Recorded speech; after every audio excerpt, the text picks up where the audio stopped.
Morning students, this is class 8th, chapter 4, understanding laws of civics. Today we are going to have first class on this chapter, understanding laws. जैसा कि chapter का जो title है वो है कि कानूनों की समझ। तो कानून क्या है, कानून कौन बनाता है, कानूनों का हमारे जीवन में क्या महत्व है, इसके बारे में हमने अब तक यही समझा कि कानून की नज़र में हमारे देश में सब लोग समान हैं। All are equal before law. हमारा देश दुनिया का सबसे बड़ा लोकतंत्र है और यहाँ कानून के समक्ष सभी समान हैं। You may be familiar with some laws such as those that specify the age of marriage, the age at which a person can vote, and perhaps even the laws dealing with buying and selling of property. We now know that the parliament is in charge of making laws. Do all these laws apply to everyone? अब तक हमने समझा कि जो संसद है हमारे देश की, जो नेशनल असेंबली है,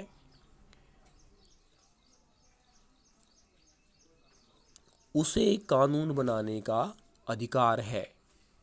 और जैसे उदाहरण के लिए एक व्यक्ति जिसकी उम्र 18 वर्ष है वो वोट डाल सकता है, जिसकी उम्र 18 वर्ष है, महिला है, वो शादी कर सकती है, लड़का जिसकी उम्र 21 वर्ष है वो शादी कर सकता है। तो इस तरह से कानून बनाए गए हैं और कानून सबके लिए समान है। How do new laws come into being? Could there be laws that are unpopular or controversial? What should we as citizens do under such circumstances? लेकिन क्या एक बार कानून बनने के बाद उसमें बदलाव नहीं हो सकता? हो सकता है।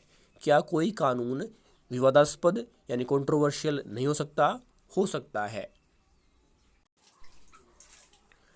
आओ इसको हम एक उदाहरण की सहायता से समझें। A government official helps his son go into hiding because his son has been given a 10-year jail sentence by a district court for a crime that he has committed. Do you think the government officials' actions were right? Should his son be exempt from the law just because his father was economically and politically powerful? एक सरकारी अधिकारी का लड़का कुछ अपराध कर देता है, उसका पिता उसे छिपने के लिए कहता है ताकि वो जो सज़ा है, पनिशमेंट है, उससे एग्जेम्प्ट हो जाए, छूट जाए। क्या ये सही है? ये सही नहीं है। इसका अर्थ क्या हुआ कि एक आर्थिक रूप से शक्तिशाली और राजनीतिक रूप से पावरफुल व्यक्ति भी अपराध से नहीं बच सकता, अपराध की जो सज़ा है, जो पनिशमेंट है, उससे नहीं बच सकता। इसे कहते हैं everyone is equal before law. The above is a clear case of violation of law. अगर ऐसा होता है तो ये कानून का उल्लंघन है। As you read unit 1, members of the Constituent Assembly were agreed there should be no arbitrary exercise of power in independent India. They therefore instituted several provisions in the Constitution that would establish the rule of law. The most important of these laws was that all persons in independent India are equal before the law. जो संविधान सभा है, जो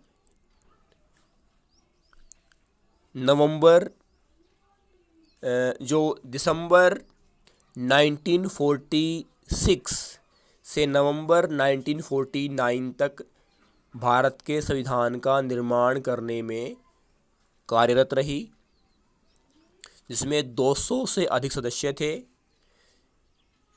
जिसने भारत के संविधान का निर्माण किया। उसने ऐसे बहुत सारे प्रावधान किए जिसके अनुसार भारत के प्रत्येक नागरिक को कानून के समक्ष समानता प्रदान की गई। The law can not discriminate between persons on the basis of their religion, caste, gender. What the rule of law means is that all laws apply equally to all citizens of the country and no one can be above the law. अगर कोई व्यक्ति अपराध करने के बाद जाति, धर्म, भाषा, लिंग के आधार पर बच जाता है तो हम समझेंगे कि वो व्यक्ति कानून से ऊपर है, यानी कानून का उल्लंघन करने के बाद भी अगर बच जाता है तो वो कानून से ऊपर है, अबव द लॉ है, जो पॉसिबल नहीं है, चाहे वो प्राइम मिनिस्टर है, चाहे वो प्रेसिडेंट है। Neither a government official nor a wealthy person, not even the president of the country is above the law.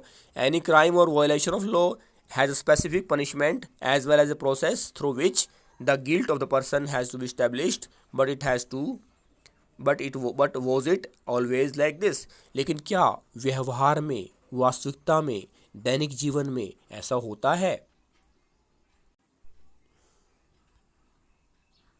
In ancient India, there were innumerable and often overlapping local laws.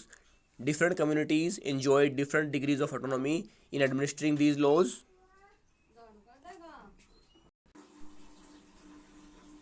Among their own, in some cases, the punishment that two persons received for the same crime varied depending on their caste backgrounds, with the lower caste being more harshly penalized.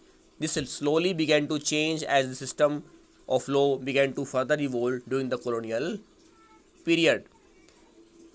प्राचीन भारत में जाति के आधार पर भेदभाव होता था। जब अंग्रेज आए तो औपनिवेशिक काल में, कॉलोनियल पीरियड में, हम देखते हैं कि धीरे धीरे बदलाव आया।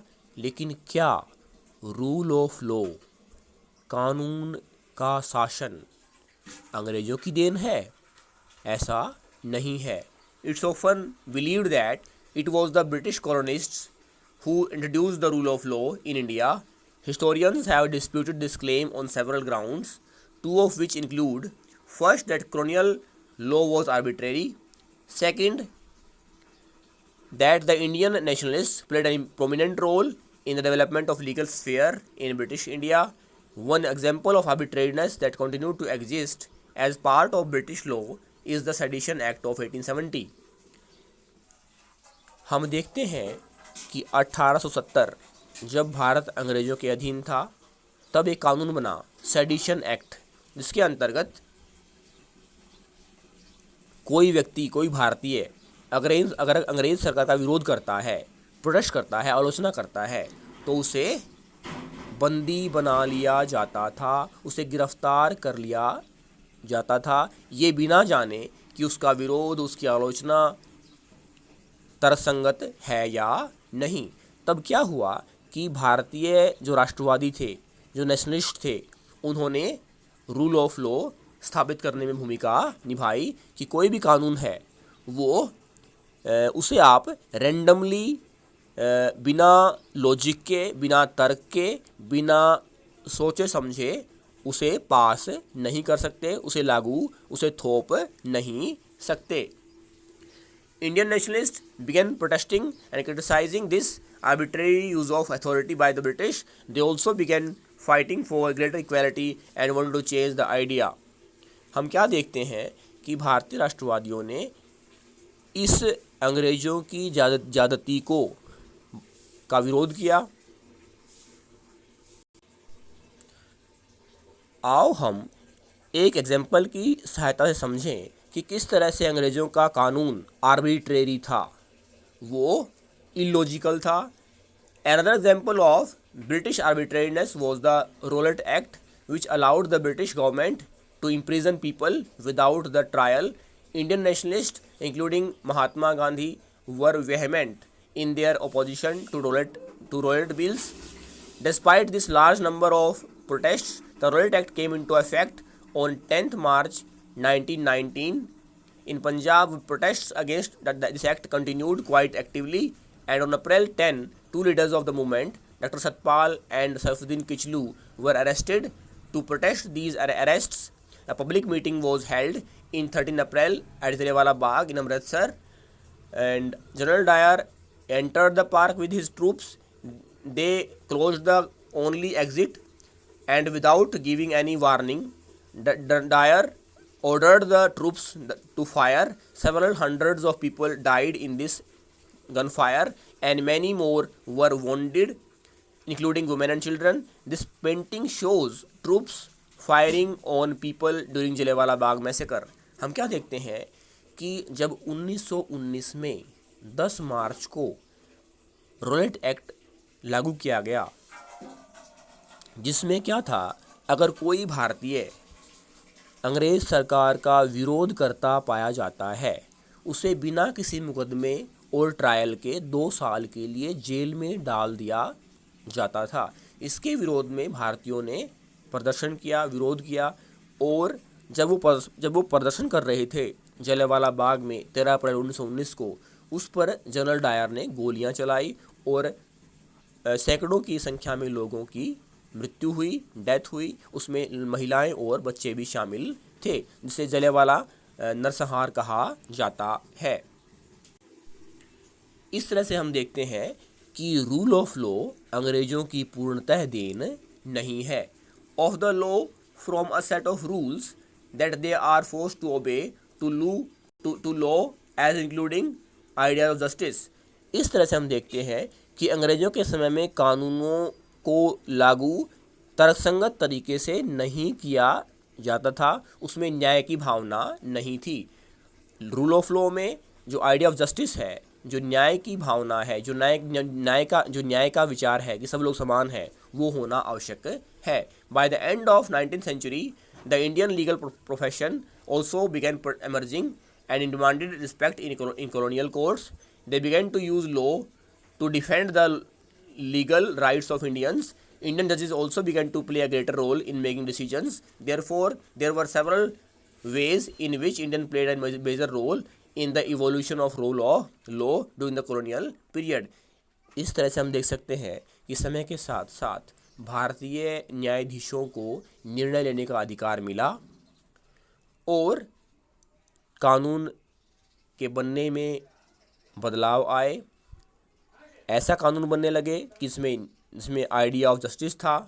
तो हम कह सकते हैं कि भारतीयों ने महत्वपूर्ण भूमिका निभाई रूल ऑफ लॉ को लाने में. With the adoption of the constitution, this document served as a foundation on which our representatives began making laws for the country.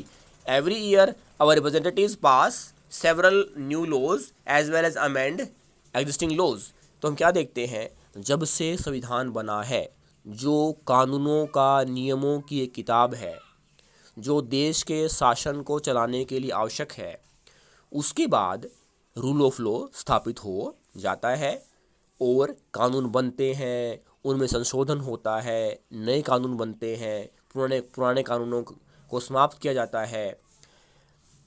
You read about the Hindu succession act amendment act 2005.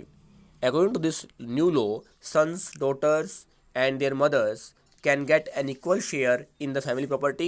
Similarly, new laws have been enacted to control pollution and provide employment. हम क्या देखते हैं, 2005 में हिंदू उत्तराधिकार संशोधन कानून पास होता है और उसमें अब बेटे बेटियां और महिलाओं को उनके पुरुष की जो संपत्ति है उसमें समान अधिकार की व्यवस्था की गई है.